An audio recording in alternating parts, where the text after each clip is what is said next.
बोला कि हमने आर्मी एसेट्स को डिस्ट्रॉय नहीं करा, ऑफिशियली तो यही। हाँ, मैं यही कह रहा हूं ना, अगर ये कार्रवाई इधर रुक गई तो उनका जो ये तस्वीरें पाकिस्तान से आ रही हैं, जरा सुन लेते हैं। माफ करिए।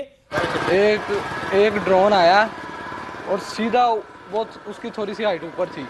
उसके बाद 3 ड्रोन आए हैं, वो तीनों का ताकुब मस्जिद थी, उन्होंने मस्जिद पर हमला किया, जिससे मस्जिद का सेन, मस्जिद के आगे एडमिनिस्ट्रेटिव ऑफिस और उसके आगे मस्जिद की छत वो सारी तबाह हो गई थी।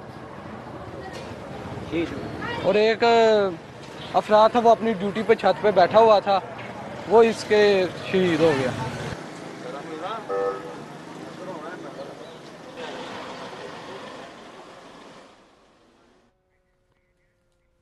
और ब्रिगेडियर संदीप थापर इस वक्त हमारे साथ हैं, साथ ही जे सिंह मेरे साथ हैं, कमोडोर जे सिंह मेरे साथ हैं। लेकिन पहले ब्रिगेडियर संदीप, मैं आपसे समझना चाहूंगा, जो प्रेस कॉन्फ्रेंस की गई जिसमें आर्मी की तरफ से, सेना की तरफ से, भारत की तरफ से क्लियर किया गया कि भारत ने बहुत ही प्रिसीजन के साथ टारगेटेड अटैक्स किए, सिविलियंस को टारगेट नहीं किया। ये तस्वीरें भी हम इस वक्त स्क्रीन पर चला रहे हैं।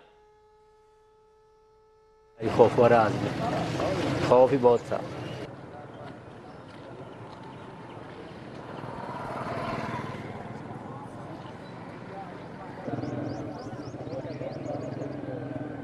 ब्रिगेडियर संदीप थापर, अगर आप तक मेरी आवाज पहुंच रही है, आपका रिएक्शन, जिस तरह से भारत ने रिएक्ट किया, जिस तरह से भारत ने घर में घुसकर मारा, 25 मिनट, 9 शहर और 21 आतंकी कैंप्स, 21 आतंकी कैंप।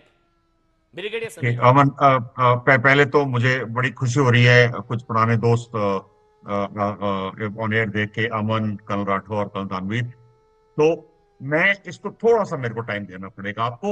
ये सबसे पहले तो मैं प्रशंसा करूंगा आर्म फोर्सेस की, कितनी प्रिसिशन के साथ प्लानिंग की है। देखिए 22 को ये हुआ, 23 को प्रधानमंत्री ने सीसीएस बुलाई, तीनों चीफ बुलाए, अपना माइंड दिया होगा, एम दिया होगा कि मुझे ये इफेक्ट चाहिए।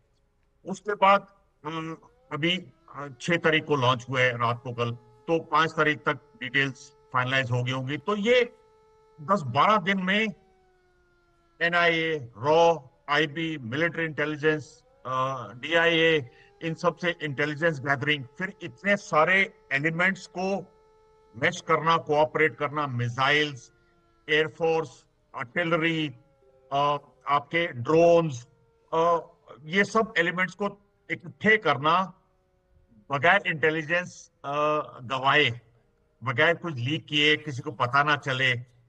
और विभिन्न, मेरे हिसाब से भी और डिटेल आएंगी, 8-10 जगह से ये चीजें लॉन्च की होंगी। कितनी कोऑर्डिनेशन, बहुत फैंटास्टिक कोऑर्डिनेशन की है और बिल्कुल प्रिसिशन टारगेटिंग की है। जहां हिट करना चाहते थे वहीं हिट किया है। दूसरी बात, मुझे इस बात की खुशी है कि अनलाइक उड़ी और बालाकोट, जहां हमने सरप्राइज फैक्टर था, यहां प्रधानमंत्री ने पहले बोल दिया था कि हम टारगेट करेंगे। तो जिसे कहते हैं ना, हम कह के मारा है, हमने बता कि हम आपको रोकेंगे और हमने किया है। तो ये इससे कन्वे होता है कि अच्छा, मैं पाकिस्तान आपसे पूछ रहा हूं कि डैमेज कितना बड़ा है आपके अकॉर्डिंगली, डैमेज कितना बड़ा होगा और कितने आतंकी मारे गए होंगे? एक एस्टिमेट है, कोई कह रहा है 100, कोई कह रहा है 200, कोई कह रहा है ये नंबर 350 क्रॉस कर जाएगा। What is your estimate? देखिए मैं I won't venture a guess, because ये अभी डैमेज जो हुआ है 1-2 दिन में आएगा। ऑफ कोर्स पाकिस्तान तो छुपाएगा, झूठ बोलेगा, लेकिन कहीं ना कहीं से आ जाएगा। आज के सोशल मीडिया के दस्ते में आप सिर्फ 48 घंटे दिए, पूरी डिटेल्स आ जाएंगी।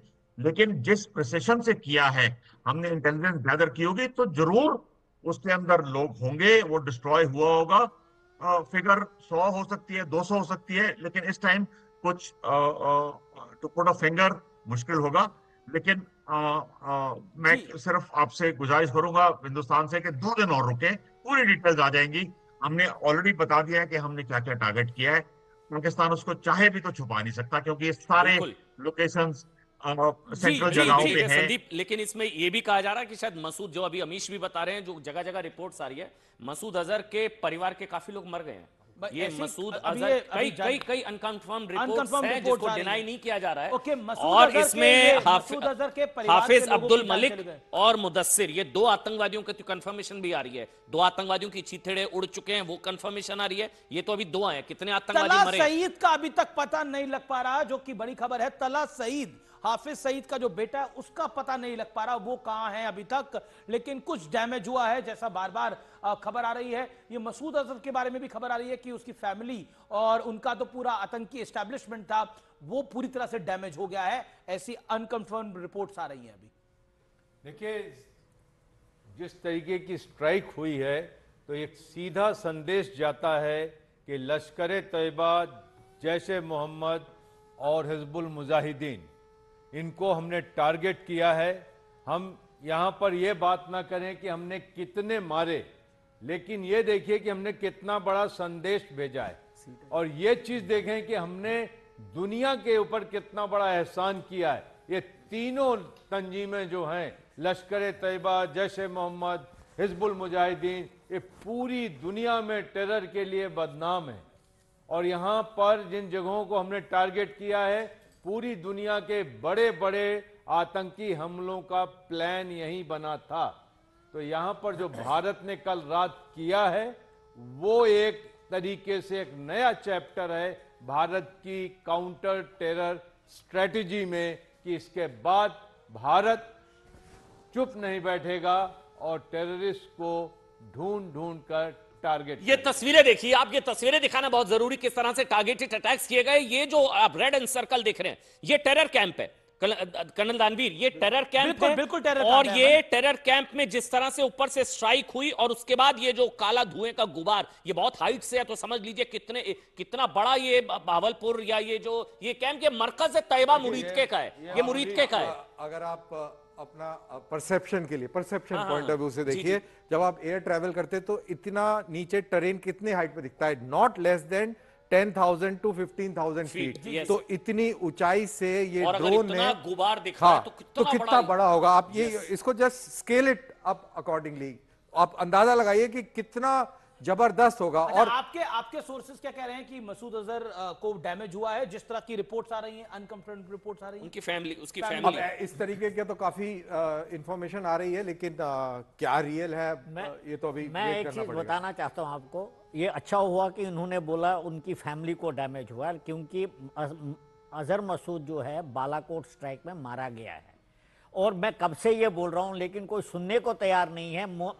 पाकिस्तान को कंफर्म करने जो उसको दिखाइए एक बार, बालाकोट स्ट्राइक में अजहर महमूद मारा गया है, उसके बाद वो कभी नहीं दिखा, दिखा नहीं उसके बाद। और मैं हैरान हूं कि कोई उसको आगे बढ़ा ही नहीं रहा है। अभी भी बोल रहे हैं उनकी फैमिली, अभी बोल रहे हैं उसकी फैमिली, वो कहां है खुद? तो वो तो मर चुका है ना, वो तो उसमें मारा गया, लेकिन कोई उस पर तवज्जो ही नहीं दे रहा है। और ये वो 21 टारगेट है जिसका लगातार जिक्र हो रहा है। ये जिसमें आप देख रहे हैं 25 सवाई मिनट, नाला, ये 21 टारगेट, 9 शहर, 21 टारगेट सही है, जिसमें सैयदना मलाल, मस्करे अक्सा, ये सारे दुलाई, गढ़ी, बालाकोट, बोईस, सेंसा, गुलपुर, कोटली, बराली, डुंगी, बरनाला, ये सरजाल, मुरीद के, ये जो रेड में आपको नजर आ रहे हैं, ये सारे वो टारगेट्स जो है वो किए गए हैं, जो 1 2 3 4 5 6 7 8 से लेकर 21 तक नंबर है। ये सारे नंबर 25 मिनट, 1:05 मिनट से लेकर 1:30 मिनट। लेकिन ये मसूद अजहर वाली बात बहुत इंपॉर्टेंट टिक्कू साहब कह रहे थे। तो टिक्कू साहब, मसूद अजहर बालाकोट एयर स्ट्राइक में मारा गया है, परिवार को बहुत बड़ी क्षति पहुंची है इस बारी। देखिए, मैं उस दिन क्या हुआ था जब बालाकोट स्ट्राइक हुई थी, आफ्टर ऑल बालाकोट स्ट्राइक ऐसे थोड़ी हुई थी, 9 दिन के बाद हुई थी, शायद 12 या 9 दिन के बाद हुई थी। तो जब पूरी इंटेलिजेंस हमारे पास थी कि वहां पर कम से कम 300 आतंकवादी हैं और मसूद अजहर भी है वहां पर, तभी हिट किया गया। उस दिन शाम को एक ही बार पाकिस्तान ने बोला, एक बार, कि मसूद अजहर बीमार है और उसको मिलिट्री हॉस्पिटल में भर्ती किया गया है। उस दिन के बाद अजहर मसूद कभी दिखाई नहीं दिया। एक बार आपको हफीज सईद तो रोज दिखाई देता, हर दूसरे दिन दिखाई, हालांकि वो 36 साल की कैद में है।